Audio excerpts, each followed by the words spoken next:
7 kilogram lang ang hand carry mo, ayaw mong ma-excess baggage, hindi mo na alam kung ano ang bawal at hindi. So watch this video until the end.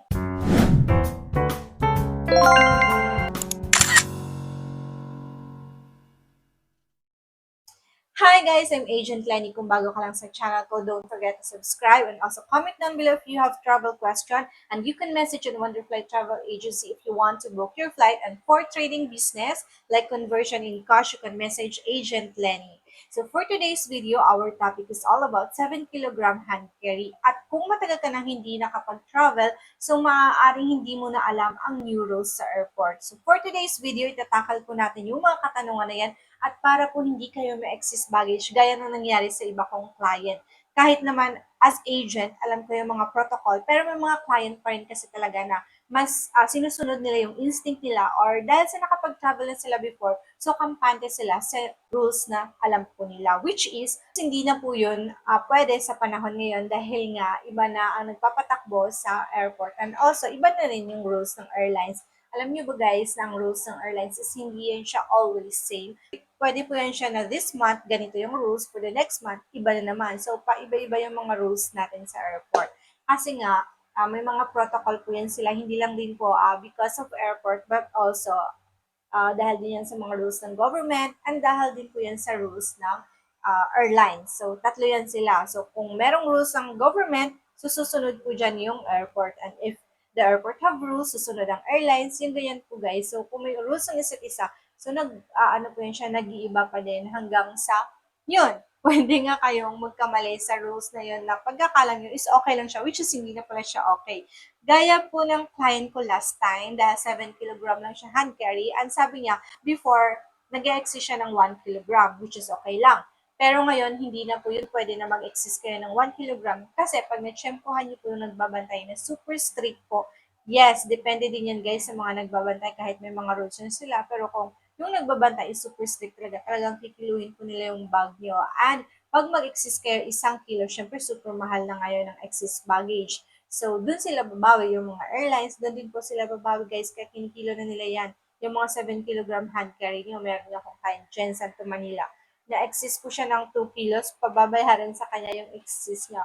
So, okay lang naman yun kasi nga, nailipat niya yung baggage niya sa iba niyang kasama, which is hindi umabot ng 7 kilograms. So, safe yung client ko na yun. Pero eto talaga guys, yung client ko, Manila going to Puerto Princesa.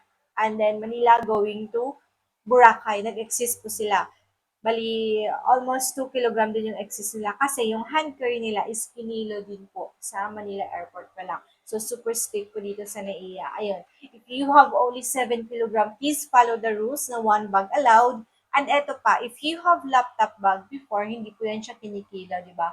Parang extra na lang siya, okay lang nadalhin niyo yan. Pero ngayon, kailangan naka-separate bag yung laptop bag niyo, hindi po siya pwede ipagsama sa inyong mga personal belongings kasi pinalipat niya nung time na, I think Manila, Cebu yun, nakita ko, na pinalipat siya sa isang bag.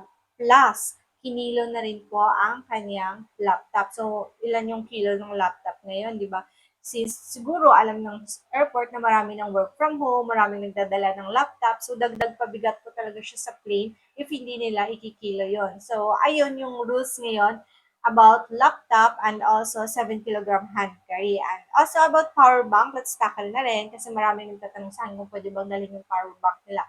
So, ipo-flash ko po sa video kung ano lang po, after this video, ipo-flash ko kung ano lang yung allowed na dadalhin nyo, kung ilang milliampere lang po yung dadalhin nyo sa inyong power bank. Pero para safe na rin po, kailangan ma-check nyo yun siya sa each airlines kung ano po yung rules nila. Kasi merong mga airlines like international, merong hindi nag-allowed talaga magpadala ng power bank kasi nag-cause ito ng panic last time sa ibang passengers. So, yun. Pero sa domestic flight, medyo hindi pa po siya mahigpit. Meron pa rin nag-allowed na dalhin yung mga power bank. Pero meron lang siyang milliampere na required. So yun po ang dapat yung alamin each airlines pag kayo ay nag-travel. Pero para safe na lang din, hindi ko po pinapadala guys yung mga passenger ko ng power bank. Okay? Kasi nga magkakos siya minsan ng delayed sa airport kasi yung ibang employee naman sa airport is hindi po nila yun alam kung ano yung allowed, lalo na kailangan pa po pag-uusapan yung ibang excess sa milliampere na power bank. So, magkukause po siya ng hassle sa ibang passenger. Like, tulad niya, nakasakay na lahat ng mga kasama mo, pero ikaw is hindi pa dahil sa dala mong power bank. So, for safety na lang din, I advise to my passenger. Kung may passenger yun guys, ako hindi ka na yung passenger, so it's up to you. Pero for me, hindi ko talaga siya advisable na magdala ng power bank, lalo na kung hindi naman kayo expert sa pag-convert ng milliampere at saka yung ano ba yun, yung tinatawag nila sa power bank voltage, ganyan. So, yan, pero ipopost ko pa rin after this video para alam nyo, and then kung may kakilala kayo na alam nyo magpa-convert or alam nyo na kung pwede ba yan, so pwede nyo silang kamingin, guys. So, if you have question about travel and if you want to book your flight, again, you can message Wonderflight Travel Agency, and also for cash conversion, we have services of that, you can message an agent Lenny.